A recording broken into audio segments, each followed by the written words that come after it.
Louisiana has some of the toughest sentencing laws in the country, and these guys are not going home. From the outside, it might look like a relic of the past, part history museum, part film set, maybe even a tourist stop on the edge of the Deep South.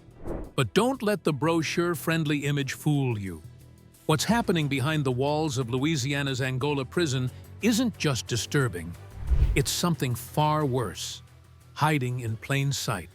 The deeper you look, the more questions emerge. Who gets to tell the story? And what's being left out? One part of this prison's public image is so carefully crafted that it might distract you from what's actually unfolding on the ground. What if the real danger of Angola isn't just what happens inside, but how the outside world chooses to see it? Roughly 75% of the prisoners are here serving life sentences without the possibility of parole. Angola's dark origins. The Louisiana State Penitentiary, better known as Angola, is more than just a prison. It is a direct extension of America's legacy of slavery. The Louisiana State Penitentiary at Angola is one of America's most unusual prisons because it is, in some ways, a plantation. Located on an 18,000-acre plot that once housed several slave plantations, Angola was named after the African country from which many enslaved people were forcibly taken. Following the abolition of slavery, this land was repurposed not for liberation, but for continued exploitation. In the late 19th century, the state began leasing convicts, most of them black, to private companies, who used them for labor on the same fields that once held enslaved Africans. This convict leasing system, often described by historians as slavery by another name, formed the foundation for what Angola would eventually become, the largest maximum security prison in the United States. The physical transformation from plantation to prison changed little in terms of labor structure. The rows where enslaved people once toiled now see incarcerated men bent over crops, often under armed watch. Though the tools and uniforms may differ from the 1800s, the basic reality, black men working for nearly no pay in dangerous and exhausting conditions, has remained disturbingly consistent. These fields are not symbolic relics. They remain active, producing food primarily for the prison itself, and sometimes generating profit through agricultural sales. Inmates, often earning mere cents per hour, continue to perform this labor with limited rights and few avenues for recourse. The persistence of this system prompts difficult questions about whether Angola has ever truly left its past behind, or if it simply adapted it. In present-day Angola, the demographic landscape paints a picture of this uncomfortable continuum. According to the recent data, approximately 74% of the prison population is black. More than half of them had life sentences. 77% were African American. While the proportion of the black population in Louisiana is significantly lower than that of the population imprisoned in Angola. This disproportionate representation fits into the broader U.S. criminal justice system, where systemic racism has led to the incarceration of higher numbers of black Americans. The impact of that disparity is glaring in Angola. The imprint of chattel slavery finds a resonance in the racial composition of the present-day inmates and their near-identical manner of laboring. This does not mean that Angola is simply a construction of contingencies. The history of its planning and building has been subjected to systems of deliberate choices and laws, political and economic decisions that have ensured the continuation of this institution, perceived by many as a means of control rather than rehabilitation. Can a place birthed out of racial exploitation really be just in its actions, or will it remain forever shackled by the weight of its origins? And just when you think the past couldn't echo any louder, the present adds a brutal new layer, one that scorches under the Louisiana sun. Backbreaking labor in sweltering heat. The farm line at Angola Prison is one of the most visible continuations of exploitative labor practices within the U.S. prison system. Roughly the size of Manhattan Island, Angola includes one of the largest working prison farms in the nation. Prisoners are routinely assigned to work in agricultural fields, often without proper gear, shade, or rest. These duties are not optional. Those who refuse risk disciplinary action, including solitary confinement. Inmates are made to stoop for hours, picking vegetables and pulling weeds in rows that stretch across thousands of acres. In some cases, they must use their bare hands or outdated tools to carry out this physically exhausting work. These tasks are often assigned regardless of a prisoner's health status, age, or medical conditions, raising serious ethical and legal concerns. What amplifies the danger of this labor is the punishing Louisiana heat. During summer months, when temperatures regularly soar past 100 degrees Fahrenheit, prisoners are still required to work outdoors, supervised by armed guards on horseback. Breaks, when granted, are short and infrequent.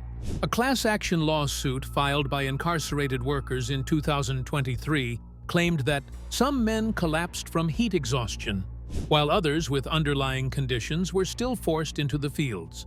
According to witness accounts, basic protections like sunscreen, clean water, and proper medical monitoring were inconsistently provided.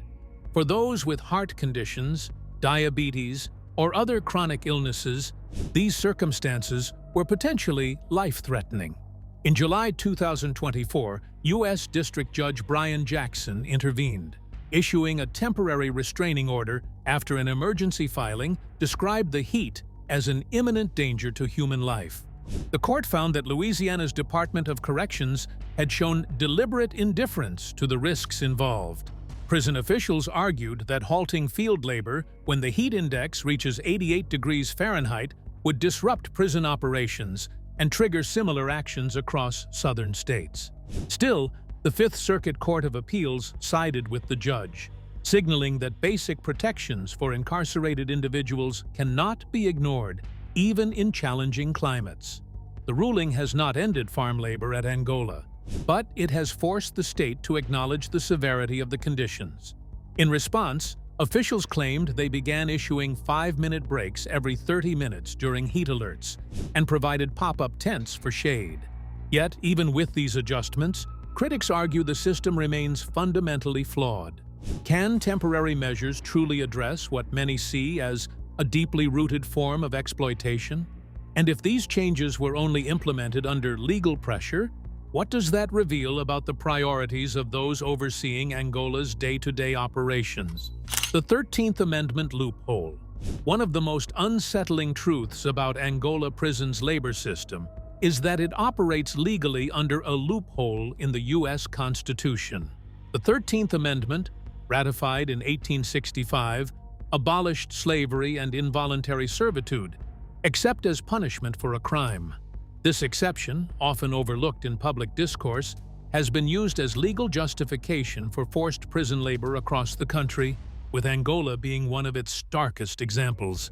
Here, thousands of incarcerated individuals, many serving life sentences, are compelled to perform manual labor for little or no compensation. Because this labor is framed as part of criminal punishment, it falls outside the protections typically granted to free workers, leaving room for significant exploitation. Globally, such labor practices would likely be classified as forced labor under international human rights standards. Organizations like the United Nations and the International Labor Organization define forced labor as work performed under coercion, threat, or without fair pay, conditions that mirror those reported by Angola's inmates. Critics argue that the way this labor is structured and enforced at Angola blurs the line between justice and exploitation. If refusing to work can result in solitary confinement or other punitive measures, is the labor truly voluntary? This question continues to fuel lawsuits and growing public debate about the constitutionality and morality of prison labor in America. Adding to the concern is how the output of this labor enters broader economic systems. Angola's agricultural products, including fruits, vegetables, and grains, are not solely used for internal prison operations. In some cases, These products feed into commercial supply chains, reaching national and even international markets. Investigative reports have linked prison-grown goods to major food corporations, raising ethical questions about transparency, consumer awareness, and corporate accountability. While some companies have distanced themselves after public scrutiny, the lack of standardized reporting makes it difficult to fully trace or regulate prison labor-linked supply chains. The reality that such labor can legally exist, generate millions in value, and yet pay workers as little as 2 cents an hour raises serious questions. Is it rehabilitation, or is it a continuation of economic practices that have long devalued incarcerated lives, especially those of black men? While legal under the 13th Amendment, the current system arguably contradicts evolving standards of human dignity and labor rights. As public awareness grows, will there be a push to reform the constitutional language that allows such practices to continue? Or will the economic incentives behind prison labor continue to outweigh calls for justice? Inadequate healthcare and medical neglect. Angola Prison's medical system has drawn sharp criticism and legal condemnation, with a federal court declaring it in violation of the 8th Amendment's ban on cruel and unusual punishment. Inmates at Angola often experience delayed, inadequate, or completely absent medical treatment, even when suffering from serious or chronic conditions. The lack of timely access to care has led to preventable deaths. With little possibility of early release, more and more men are facing the likelihood of dying in prison. Irreversible health deterioration and suffering that, according to a 2021 federal ruling by Judge Shelley D. Dick, reflects systemic indifference rather than isolated failures.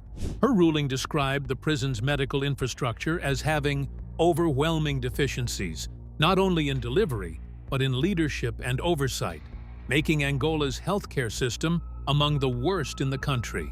One particularly tragic example is the death of Farrell Sampierre, who suffered from diabetes and later developed transverse myelitis while incarcerated. According to testimony from his mother and medical records cited in court documents, Sampierre's condition rapidly worsened due to lack of appropriate care. While in Angola's custody, he lost the use of his legs and was eventually placed in hospice, where he allegedly received medications unrelated to his symptoms and was treated with disregard and neglect. Sampierre died in 2019 from complications that included sepsis and pneumonia, outcomes his family and legal advocates argue could have been prevented with basic medical attention. His story, sadly, is not unique among Angola's aging and medically vulnerable population. The prison's staffing only compounds the crisis. Investigations, including those by ProPublica and other outlets, found that some full-time medical providers had previously lost or had their licenses suspended in other states. Reports from former inmates and family members describe scenes of neglect, nurses handling medication with unclean hands, sick inmates lying untreated in their cells, and a culture of dismissiveness when complaints were raised.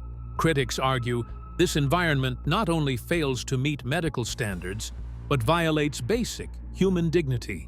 Moreover, the lack of proper documentation and data tracking on inmate deaths has made oversight nearly impossible, further shielding the institution from accountability. In response to lawsuits and public scrutiny, Louisiana officials have claimed they are making improvements.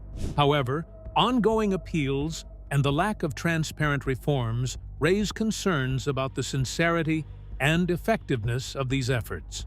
If Angola cannot meet the minimum constitutional standard of healthcare, should it continue to house individuals with serious medical needs?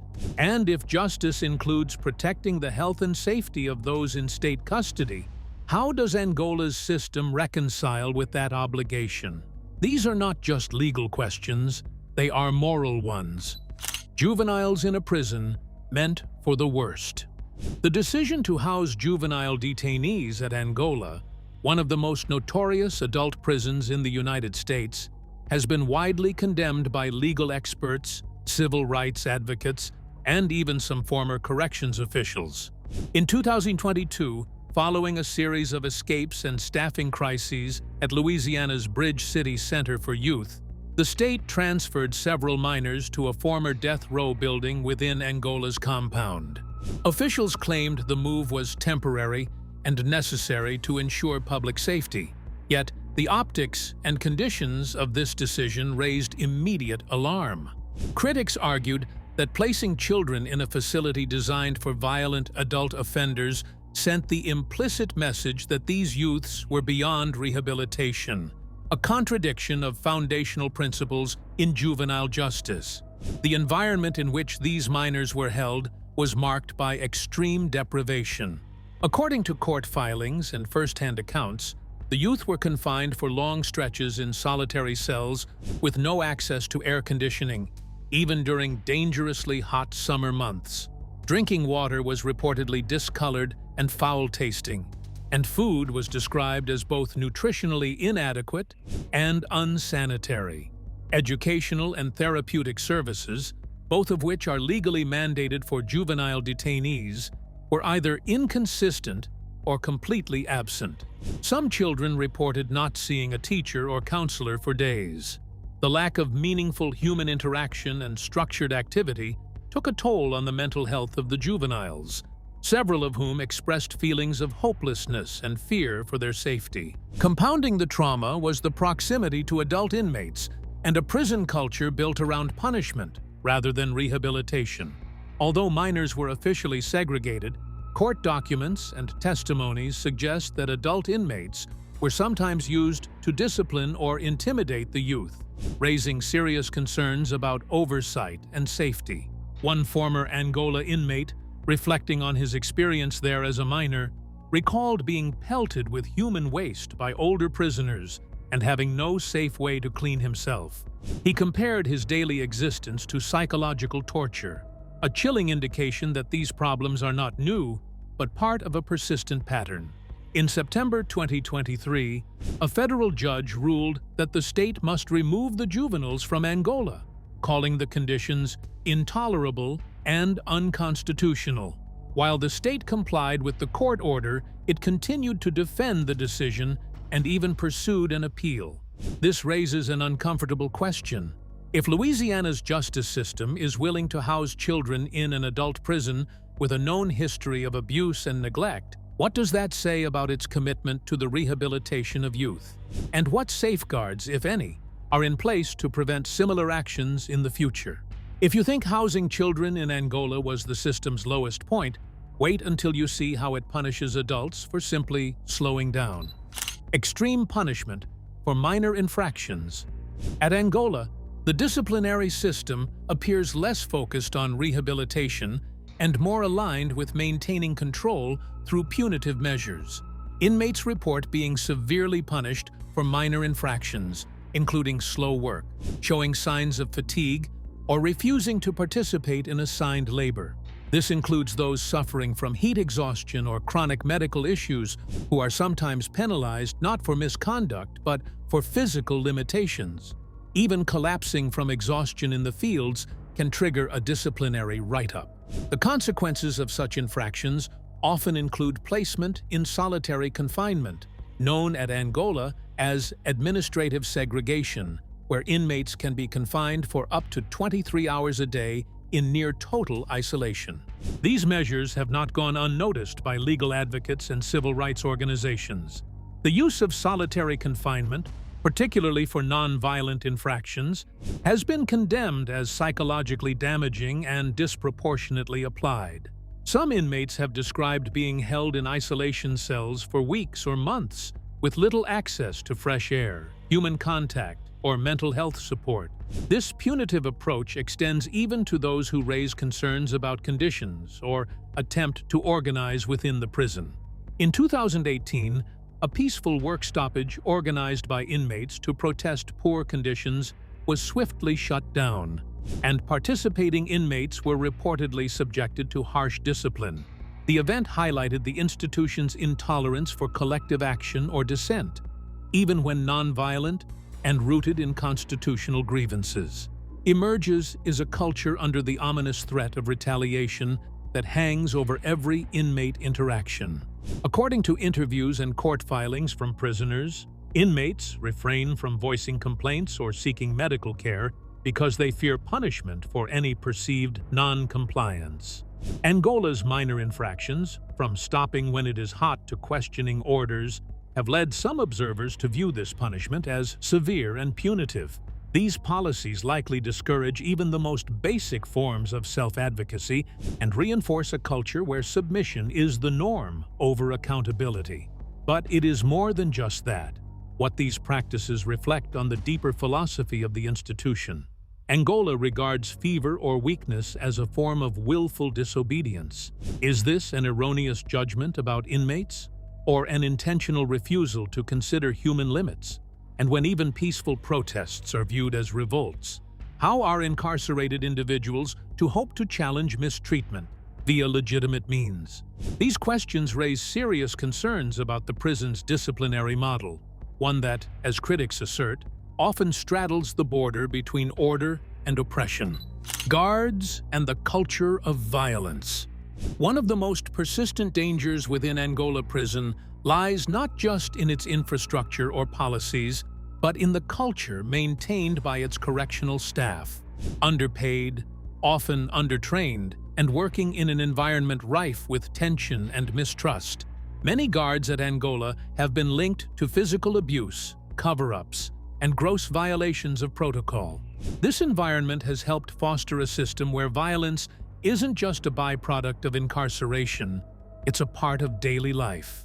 In several federal investigations, guards were found to have used excessive force against inmates, including one high-profile case in which officers were convicted for beating a shackled prisoner and then falsifying reports to conceal their actions. Such incidents are not isolated. According to court documents and testimony, some guards have played an active role in exacerbating inmate-on-inmate violence, either by looking the other way or indirectly facilitating altercations. Former prisoners and advocates have described scenarios in which correctional officers allowed rival inmates into each other's cells or refused to intervene during fights. In a facility already known for its harsh labor and lack of oversight, the presence of staff who treat inmates with hostility or indifference only adds to the volatility.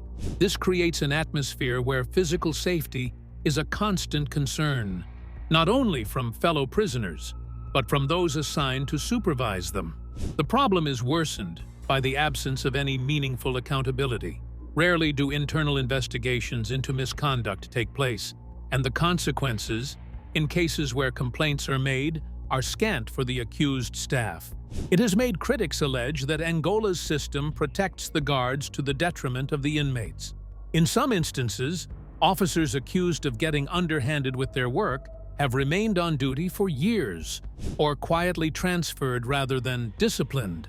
Without external oversight or structural reform, such patterns are unlikely to change.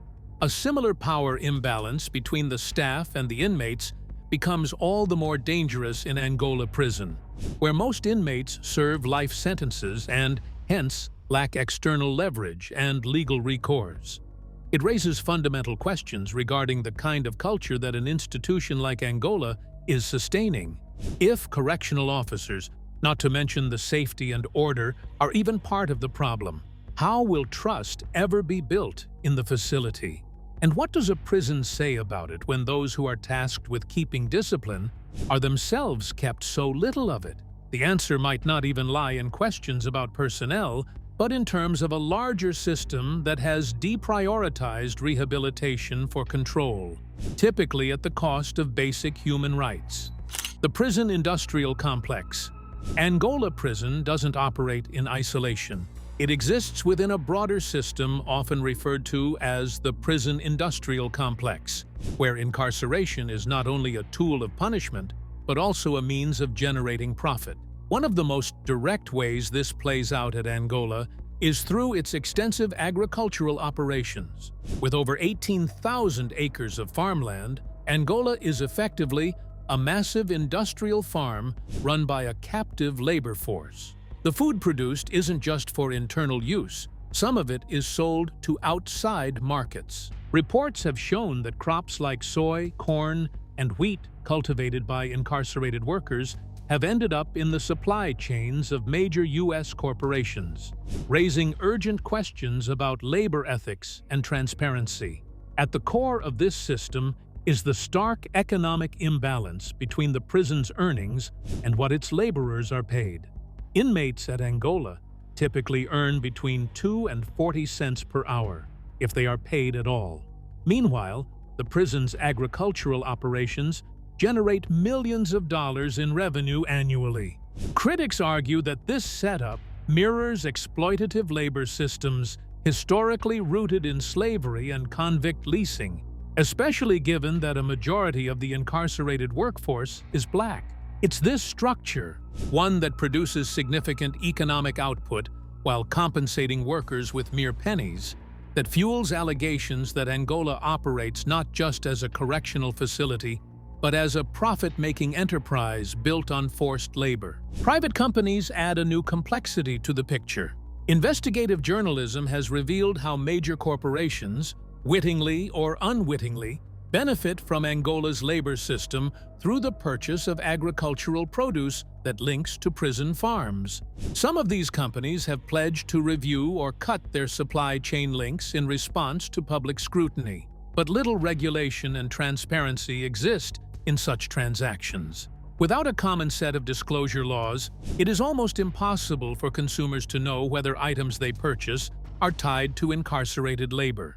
This lack of oversight creates a landscape where profit can overwhelmingly overshadow ethical issues, thus shielding the top from any accountability, while the punishment is served by inmates in grinding conditions at trivial wages. An unsettling portrait appears, depicting confinement as an economic engine, one that encourages swollen prison populations while discouraging meaningful reform and rehabilitation of the prisoners. What motivation is provided to reduce incarceration numbers or to improve conditions when, for instance, prisons are cashing in on Angola-type slaves? Punishment tied to profit is not merely a policy issue, it is one of morality. If financial gain remained tied to human confinement, could we really ever believe that justice would be valued over dollars? Disturbing inmate mortality rate. Louisiana leads the nation in prison death rates, and Angola Prison is at the center of this alarming trend. According to data compiled by the U.S. Department of Justice and independent watchdog groups, the state's prison mortality rate has spiked more than 50% in recent years. Angola, as Louisiana's largest and most infamous prison, accounts for a significant portion of those deaths. Many of these fatalities are tied not to violence, but to preventable causes, complications from untreated illnesses, extreme heat exposure, and systemic medical neglect. Unlike other states that have made strides in prison healthcare and oversight, Louisiana has lagged behind, raising concerns about whether these deaths are truly inevitable or the result of institutional failure. Conditions inside Angola are uniquely hazardous, particularly for its aging population. With a large number of inmates serving life sentences, the prison has become a de facto geriatric facility without the medical infrastructure to support it. Heat-related deaths have emerged as a growing issue, particularly during Louisiana's scorching summers. Despite legal rulings ordering protective measures, many housing units still lack adequate air conditioning. Inmates with chronic illnesses like heart disease, diabetes, or respiratory conditions are especially vulnerable. Reports from former staff and prisoner advocacy organizations suggest that when inmates fall ill or collapse, responses are often delayed or inadequate, contributing to a higher risk of fatal outcomes. The link between poor healthcare and mortality in Angola has not gone unnoticed. Federal courts have described Angola's healthcare system as constitutionally deficient, and multiple lawsuits have targeted the Louisiana Department of Corrections for failing to provide adequate medical treatment. One class action suit, led by the Promise of Justice Initiative, highlighted a pattern of preventable deaths, citing cases where prisoners were denied access to medication, diagnostics, or timely hospital transfers. In some instances, deaths occurred after days or even weeks of ignored symptoms. These cases point not only to medical mismanagement, but to a broader climate of indifference, where human life is treated as disposable within the prison's walls. Human rights organizations have raised international concerns, arguing that Angola's mortality rate and systemic neglect violate standards of humane treatment. Yet, reform has been slow. Louisiana officials have often downplayed the crisis or attributed the deaths to aging populations rather than institutional fault. But the numbers tell a different story, one where death behind bars is disturbingly common. If the purpose of incarceration is justice and rehabilitation, not premature death, what responsibility does the state have to ensure prisoners survive their sentences? And how many more deaths will it take before Angola is forced to confront its deadly status quo? As lives are quietly lost behind bars, what the public sees outside tells a strangely polished, almost theatrical story. Angola as a public spectacle. One of the most unsettling aspects of Angola Prison is how it has been transformed, in part, into a public attraction. Despite its well-documented history of abuse, exploitation, and systemic neglect, Angola hosts a museum, offers public tours, and even sells merchandise. It's a site where tourists can walk through former death row cells, view inmate-made crafts, and hear guided narratives about the prison's history, often with a focus on redemption and tradition, rather than on suffering and injustice. This commercialized portrayal stands in stark contrast to the lived realities of the people incarcerated there, many of whom endure dangerous labor conditions, medical neglect, and indefinite sentences. The prison's use as a filming location further complicates its image. Angola has served as the backdrop for documentaries, music videos, and major motion pictures. While some of these works aim to highlight the grim realities of incarceration, others use the setting more for its cinematic or aesthetic value. The danger here lies in how these portrayals can sanitize or sensationalize prison life. Without careful framing, media representations risk minimizing the brutality that Angola is infamous for, instead contributing to a narrative that treats the prison as a relic of the past rather than a site of ongoing human rights concerns. This dual identity, brutal institution, and cultural attraction raises questions about how the public consumes and interprets incarceration. What does it mean when a facility still operating under controversial conditions becomes a destination for school field trips or tourism brochures? Critics argue that such treatment not only dehumanizes those inside, but also numbs society to the ethical implications of mass incarceration. Rather than provoking reflection, Angola's public-facing elements can encourage a form of detached curiosity, where visitors walk through spaces of suffering without engaging with the systems that sustain it. Furthermore, the narratives presented in tours and displays rarely confront Angola's modern controversies. Stories of inmate rehabilitation or historical anecdotes often overshadow more pressing issues like ongoing lawsuits, deaths in custody, or forced labor practices.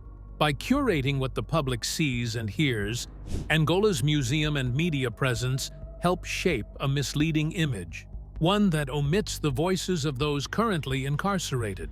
Can a prison so entangled with exploitation and control ever be accurately portrayed through curated exhibits? And if public attention is drawn to Angola through spectacle rather than scrutiny, does it risk preserving injustice under the guise of education and entertainment? If this opened your eyes to a side of Angola you've never seen before, don't stop here.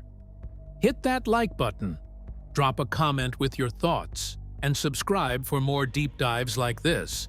Got questions or want to see another side of the story? Let us know below. And before you go, check out the next video on your screen. Trust me, you won't want to miss it.